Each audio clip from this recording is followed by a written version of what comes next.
Bienvenidos a Relatos Macabros, donde la oscuridad se encuentra con lo inexplicable. Prepárense para adentrarse en relatos aterradores que te harán temblar.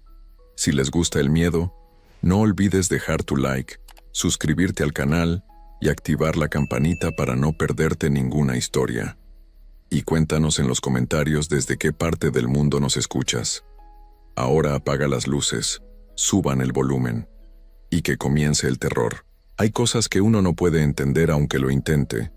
Hay sucesos que se quedan grabados en la memoria de las personas y que pasan de generación en generación, aunque muchos digan que son solo inventos para asustar.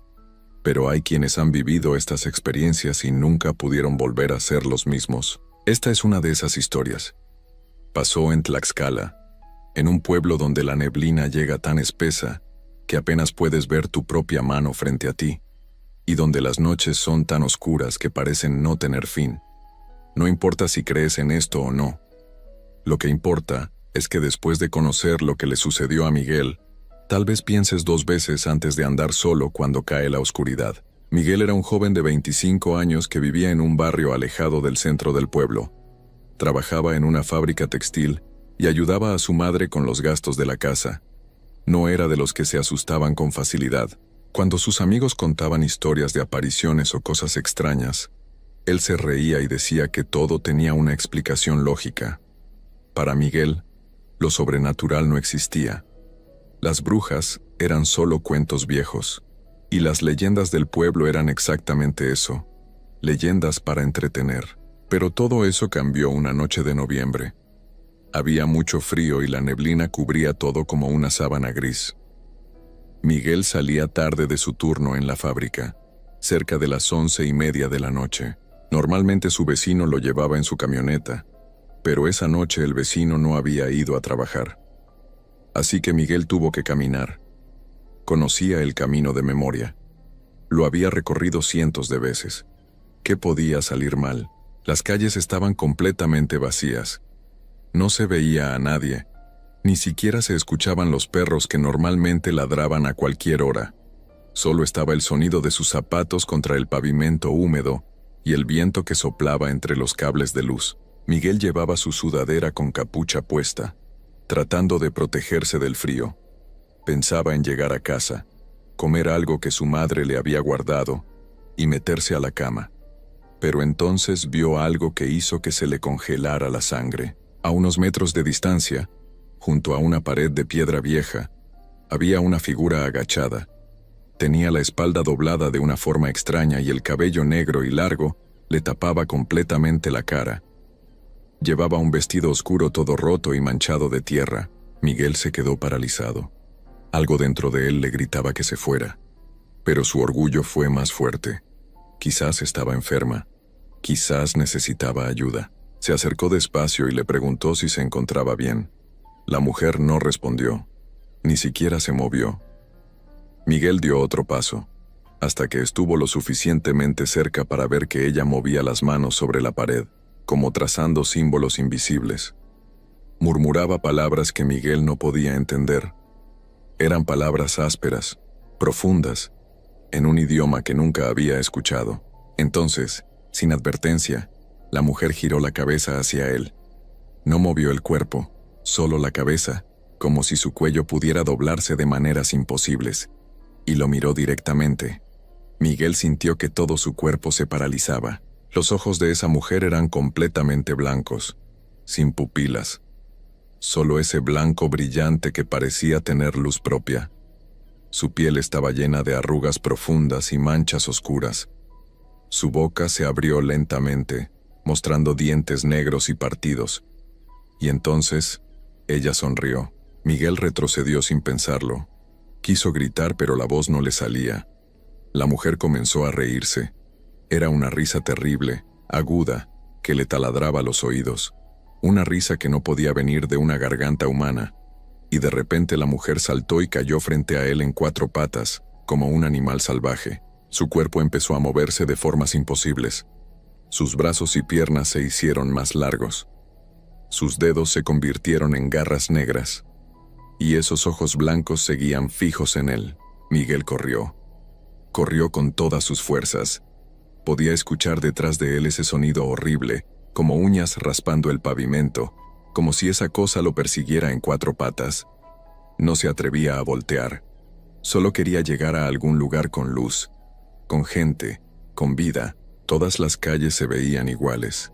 La neblina se había puesto tan espesa que ya no podía reconocer por dónde iba.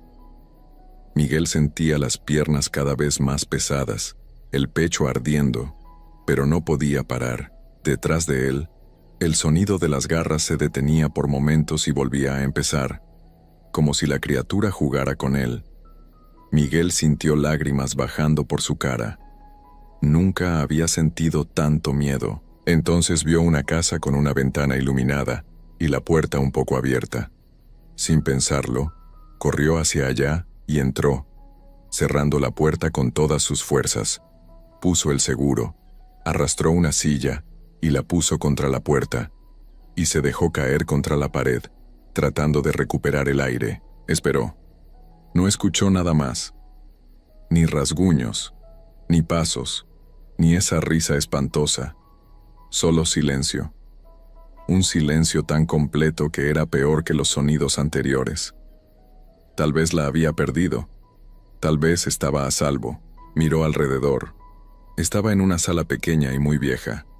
Los muebles estaban cubiertos de polvo grueso. Las paredes tenían manchas de humedad que formaban figuras extrañas, casi como caras que lo miraban. Olía a cerrado, a moho, a abandono de años.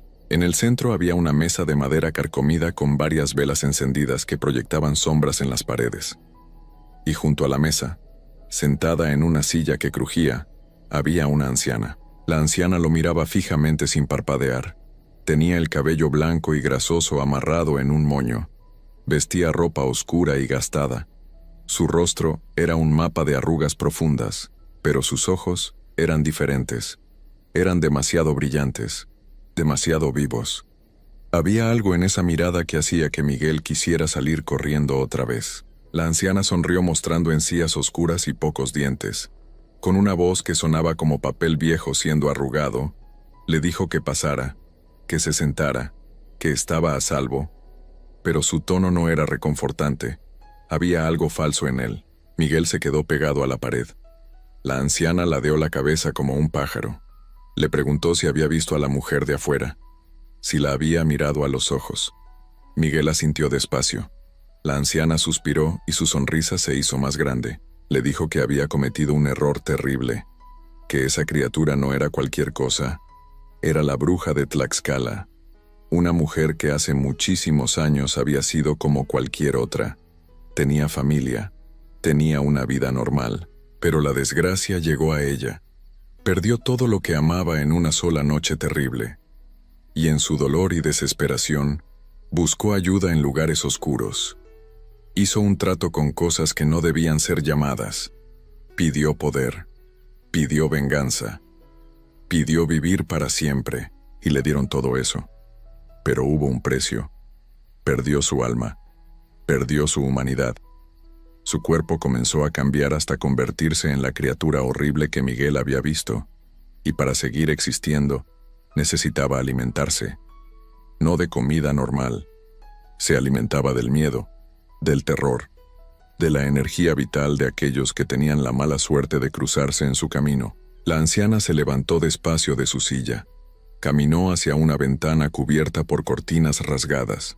Le dijo que cuando alguien miraba directamente a los ojos a la bruja, quedaba marcado.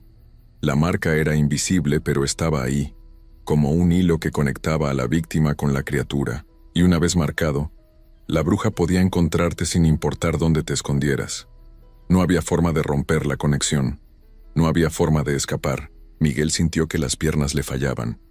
Se dejó caer al suelo. Esto no podía estar pasando. Tenía que ser una pesadilla. Pero el frío del piso era muy real, el olor horrible era muy real, y el miedo era más real que cualquier cosa que hubiera sentido antes. Entonces algo cambió en el ambiente. El aire se volvió más frío, las velas comenzaron a parpadear, y desde afuera llegó ese sonido otra vez, ese rasguño lento y deliberado. La bruja había encontrado la casa, y venía por lo que le pertenecía. Miguel se puso de pie de un salto. Vio una puerta al fondo que daba a un pasillo oscuro. Sin pensarlo, corrió hacia allá. Escuchó a la anciana reírse detrás de él. Una risa que sonaba exactamente igual a la de la criatura. Y en ese momento lo supo. La anciana y la bruja eran la misma cosa. El pasillo estaba completamente a oscuras.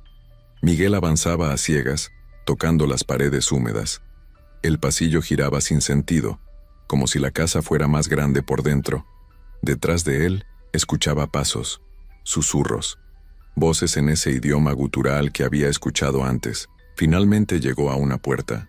La abrió y entró a una habitación pequeña. Había una ventana con barrotes oxidados. Corrió hacia ella y trató de abrirla, pero estaba sellada. Golpeó el vidrio, pero no se rompía. Buscó algo con que romperla, pero la habitación estaba casi vacía. Solo había un espejo viejo en una pared. Y cuando Miguel se vio reflejado, gritó, porque en el reflejo, detrás de él, estaba ella, la bruja, agachada en una esquina. Había estado ahí todo el tiempo, esperando. Miguel se volteó lentamente, y ahí estaba, más horrible de cerca. Su piel gris parecía pudrirse, su vestido empapado de algo oscuro, su boca abierta mostrando una lengua negra que se movía como serpiente, y sus manos con garras se extendían hacia él. Retrocedió hasta quedar pegado contra la ventana. No había a dónde más ir. La criatura avanzó lentamente, saboreando su terror, y entonces habló. Su voz era como metal oxidado. Le dijo que ya era suyo, que desde que la había mirado, había sellado su destino, que ahora sería parte de ella, para siempre. Miguel cerró los ojos. Sintió las manos frías de la criatura tocando su cara. Sintió su aliento pútrido. Y sintió algo siendo arrancado de su interior. No era dolor físico. Era peor, como si le quitaran pedazos de su ser, pedazos de sus recuerdos, pedazos de lo que era. Y en su lugar quedaba solo vacío y frío. Cuando la bruja terminó, Miguel todavía estaba vivo, pero algo fundamental había cambiado.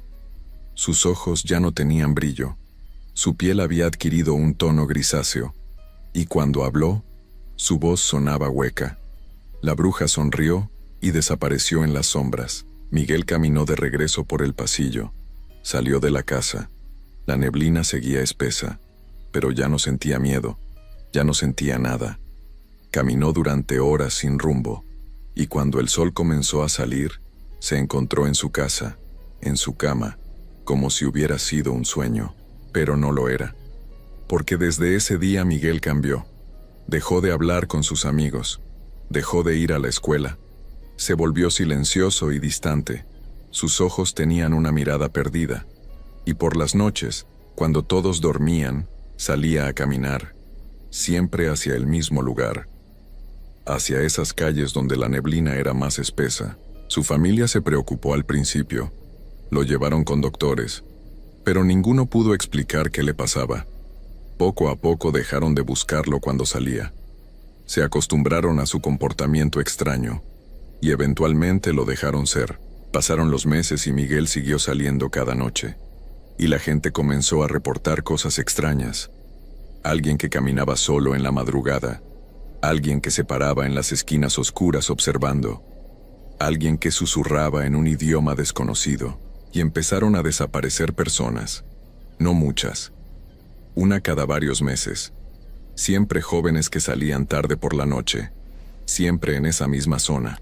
Y nunca los encontraban.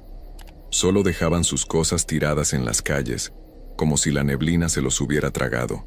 Algunos vecinos juraban haber visto a Miguel cerca de donde desaparecían las personas. Pero cuando la policía iba a buscarlo, siempre estaba en su casa, en su cama, con esa mirada vacía, y no había forma de probar nada, porque nadie entendía la verdad. Nadie sabía que Miguel ya no era completamente humano, que la bruja lo había marcado tan profundamente que ahora él era parte de ella, que cuando salía por las noches, no era él quien controlaba sus pasos, era ella quien lo guiaba, usándolo como carnada, usándolo para atraer a nuevas víctimas. Y lo peor es que Miguel era consciente de todo, atrapado dentro de su propio cuerpo, obligado a observar cómo sus manos hacían cosas terribles, obligado a escuchar los gritos de aquellos que caían en la trampa, sin poder hacer nada para detenerlo, sin poder pedir ayuda, sin poder siquiera terminar con su propia existencia, porque esa es la verdadera maldición de la bruja de Tlaxcala. No solo te toma, te convierte en parte de su cacería, te obliga a ser cómplice, y vives con esa carga por el resto de tus días, sabiendo que cada persona que desaparece es por tu culpa, aunque no puedas evitarlo. Dicen que todavía está ahí. Miguel. Caminando por esas calles cuando cae la noche. Y si lo ves, si cruzas mirada con él, verás algo en sus ojos, una súplica, un ruego silencioso, como si te estuviera advirtiendo, como si te dijera que corras, que no cometas el mismo error que él cometió, porque una vez que la bruja te marca, no hay vuelta atrás, no hay salvación, solo queda una existencia vacía sirviendo a algo oscuro y antiguo que nunca debió despertar. Y aunque quieras gritar, aunque quieras pedir ayuda, tu voz ya no te pertenece, tu cuerpo ya no te pertenece, ya nada te pertenece. Historia 2. Hay cosas en esta vida que uno prefiere no creer, cosas que escuchas de niño y piensas que solo son inventos para asustarte, pero cuando te pasan a ti, cuando las vives en carne propia, ya no puedes negarlo, ya no puedes cerrar los ojos y fingir que no existe. Lo que voy a contarles me sucedió hace un tiempo, y aunque he intentado dejarlo atrás, cada año cuando llega noviembre, todo vuelve. Las imágenes, los sonidos, ese miedo que se te mete en el pecho y no te deja respirar. Me llamo Carlos. Nací y crecí en un pueblito de Oaxaca, de esos que casi no aparecen en los mapas. Un lugar donde todos se conocen, donde las tradiciones se respetan y donde hay historias que se cuentan de generación en generación. Esta es mi historia, y les juro por lo más sagrado que cada palabra que van a escuchar es verdad. Todo comenzó un 1 de noviembre. Yo vivía en la ciudad desde hacía varios años, pero ese año mi mamá me insistió mucho en que regresara al pueblo para el Día de Muertos.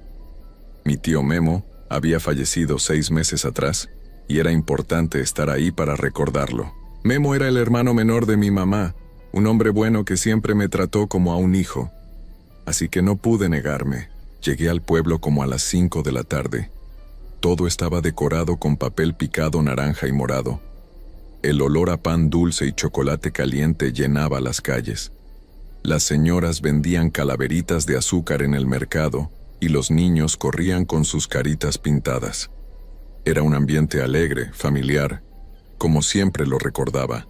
Mi prima Lucía me recibió en la casa de mi abuela. Lucía tenía mi edad. Habíamos crecido juntos.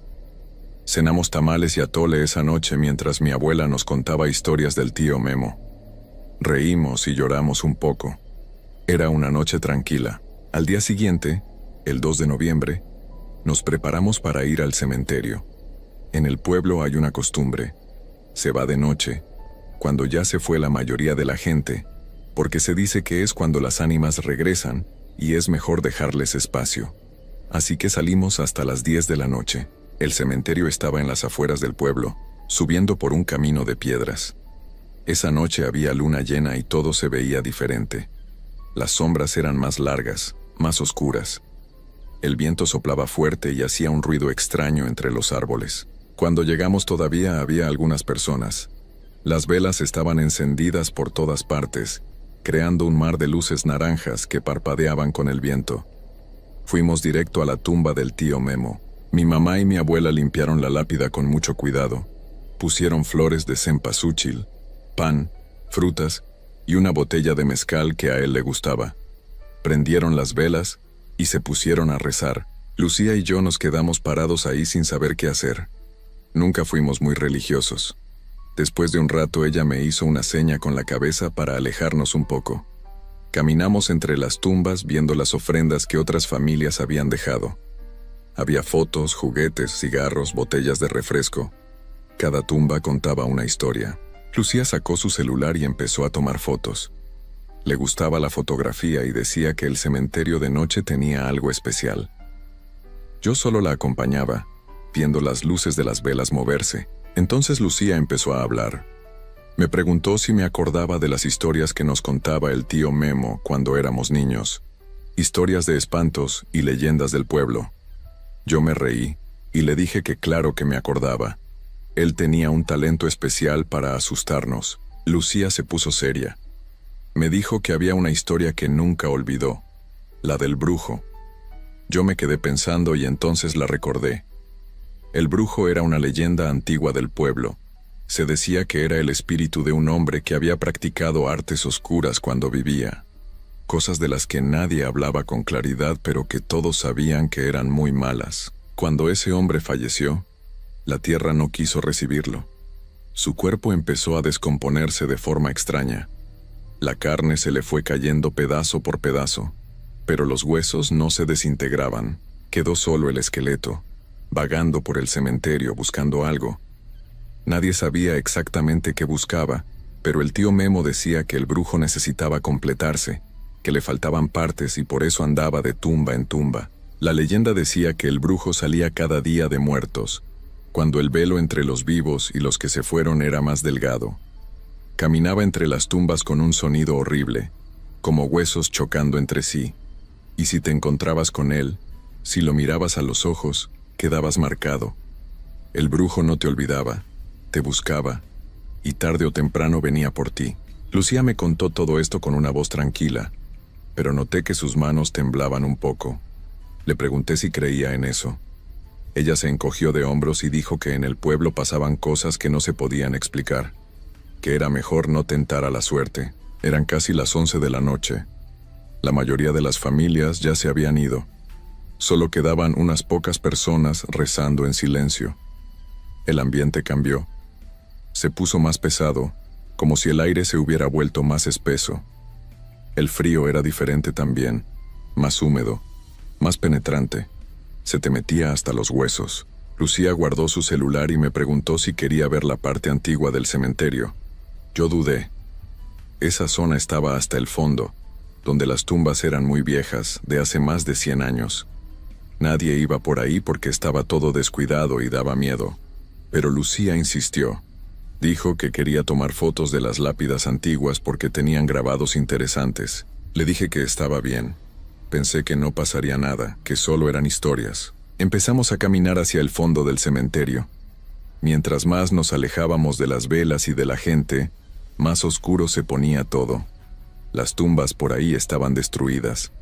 Muchas lápidas estaban rotas o tiradas en el suelo. Había maleza creciendo por todas partes y las cruces estaban torcidas.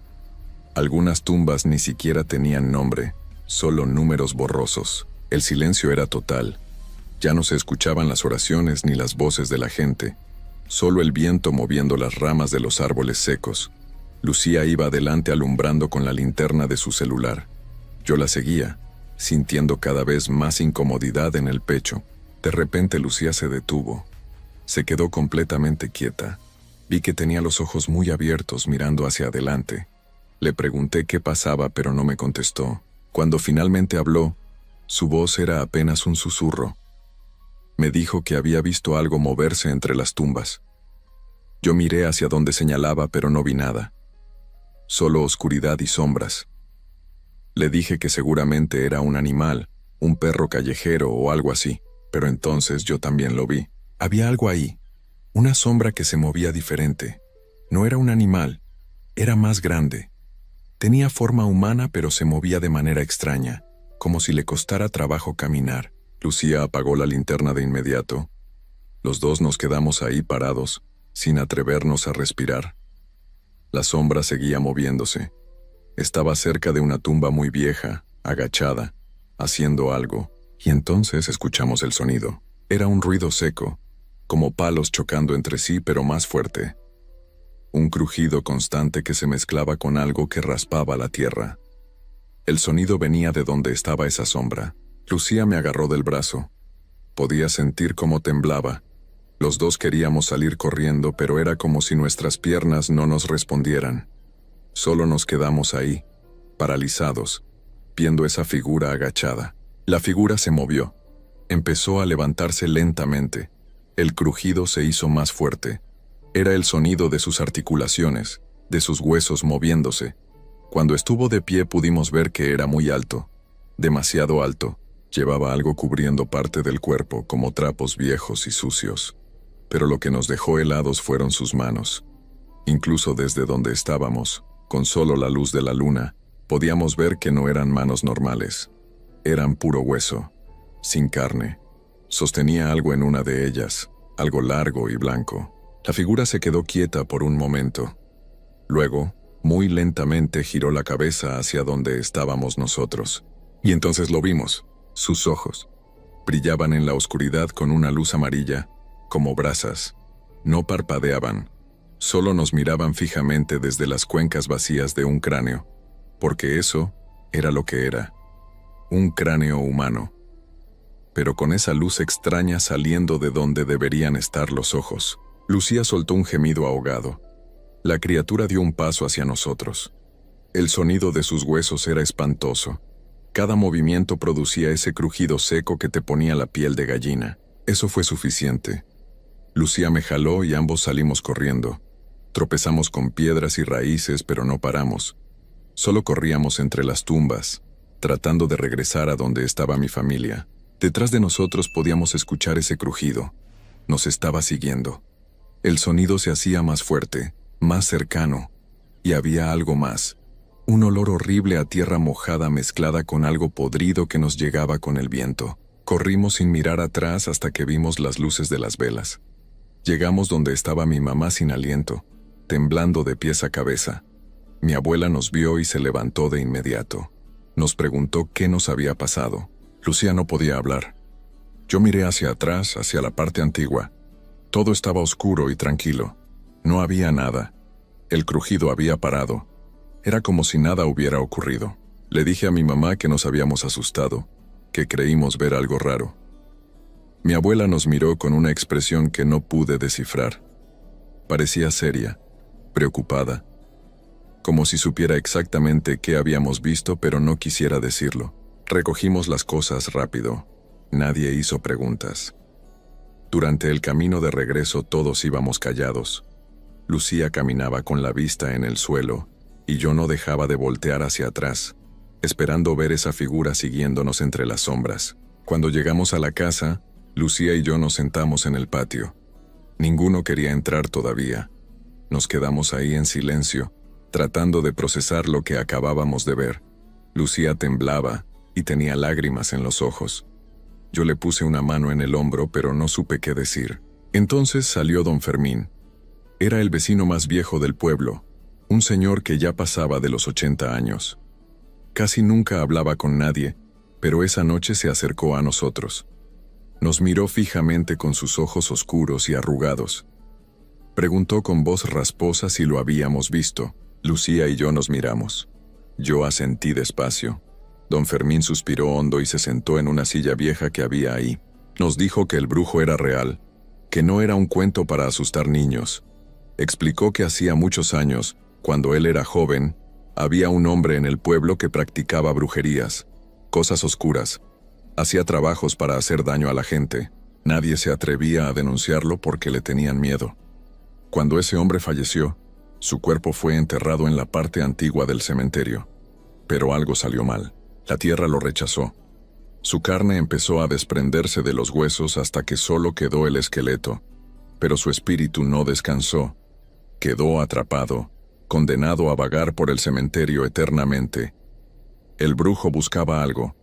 Don Fermín no sabía exactamente qué, pero decía que necesitaba completarse, que le faltaban partes de su cuerpo. Cada día de muertos, el brujo sale a buscar lo que necesita. Va de tumba en tumba, escarbando, buscando. Don Fermín nos miró muy serio y dijo algo que me heló la sangre. Dijo que el brujo solo molesta a quienes se cruzan en su camino. Pero una vez que te ve, una vez que te mira a los ojos, quedas marcado. No te olvida. Y tarde o temprano regresa por ti. Le pregunté con voz temblorosa si nos iba a buscar. Don Fermín no respondió de inmediato. Solo nos observó largo rato. Luego dijo que eso dependía de nosotros, que si no regresábamos al cementerio, si no volvíamos a esa parte, tal vez nos dejara en paz. Pero si algo nos llamaba de vuelta, si sentíamos la necesidad de regresar, entonces ya no habría escapatoria. Se levantó despacio, apoyándose en su bastón, y entró a su casa sin decir nada más. Lucía y yo nos quedamos sentados en la oscuridad. El silencio era pesado. A lo lejos se escuchó el aullido de un perro. Esa noche no pude dormir. Me quedé despierto mirando el techo de madera de mi cuarto, escuchando cada sonido de la casa.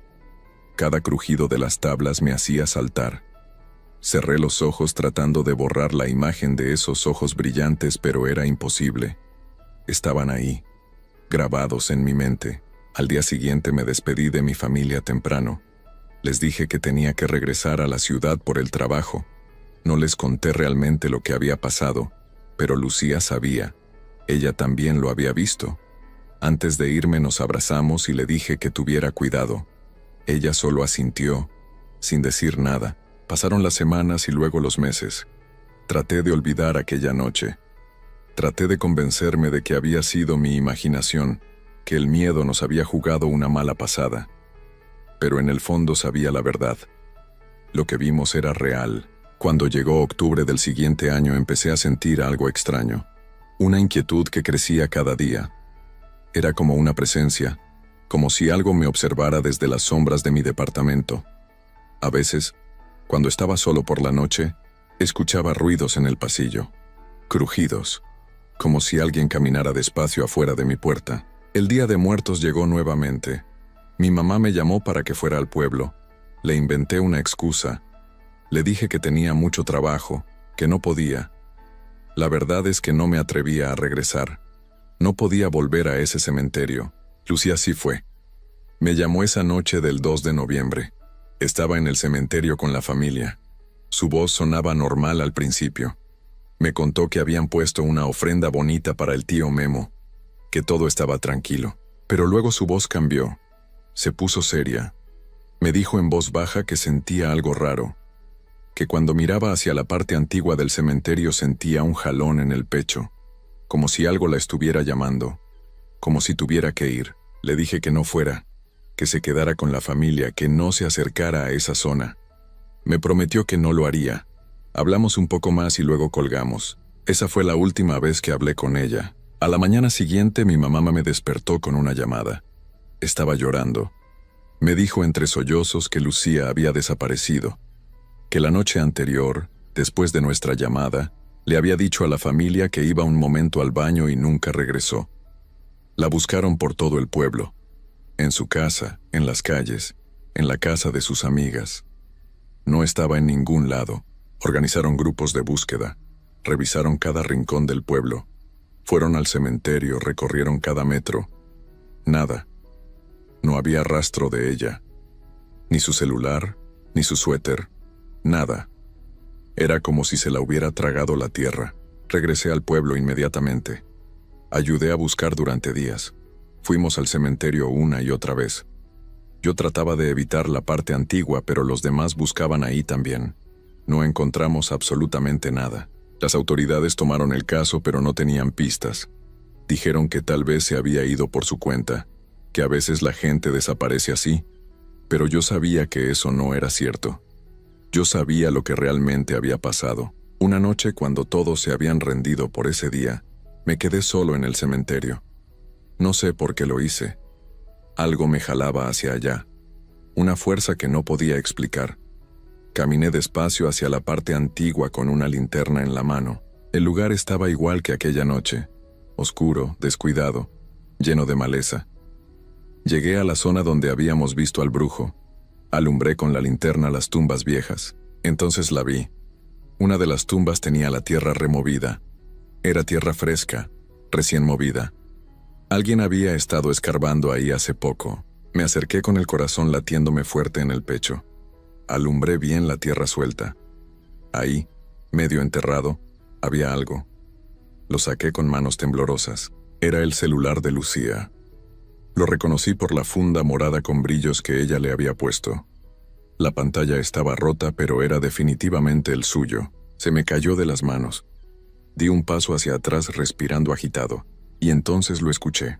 Ese crujido, ese sonido de huesos moviéndose. Venía de más adentro, de entre las tumbas más alejadas. No me quedé a ver qué era. Salí corriendo. Corrí sin mirar atrás, con la linterna rebotando en mi mano. Corrí hasta salir del cementerio y no paré hasta llegar a las primeras casas del pueblo. Nunca le conté a nadie lo que encontré. Me guardé esa información. Las autoridades cerraron el caso de Lucía como desaparición después de varios meses. Su mamá todavía la busca. Pone carteles cada año con su foto. Pero yo sé que no la va a encontrar. No como era. Don Fermín falleció unas semanas después de que Lucía desapareció. Mi abuela me contó que fue muy repentino. Una noche simplemente se quedó dormido y no despertó. También me dijo que esa noche todos los perros del pueblo aullaron sin parar, y que a la mañana siguiente encontraron varias tumbas de la parte antigua removidas. Han pasado años desde entonces. No he vuelto al pueblo en Día de Muertos. Cada año invento excusas diferentes. Que tengo trabajo, que estoy enfermo, que no puedo. Mis papás ya ni insisten, porque yo sé lo que le pasó a Lucía. Sé dónde está, y sé que si regreso, si vuelvo a pisar ese cementerio, seré el siguiente. Las pesadillas nunca se fueron. Cada noche sueño con el brujo. Pero ahora en los sueños ya no está solo. Hay otra figura con él. Una figura más pequeña, también sin carne, que camina con ese mismo crujido horrible, y reconozco esa figura. Reconozco cómo camina. La postura de sus hombros. Es Lucía. O lo que queda de ella. A veces, cuando estoy solo en mi departamento por la noche, escucho ese sonido. Ese crujido de huesos. Viene del pasillo. Se acerca a mi puerta despacio. Se detiene justo ahí afuera. Y espera. Sé que algún día voy a abrir esa puerta. No porque quiera, sino porque algo me va a obligar. Porque el brujo no olvida, no perdona y no se rinde.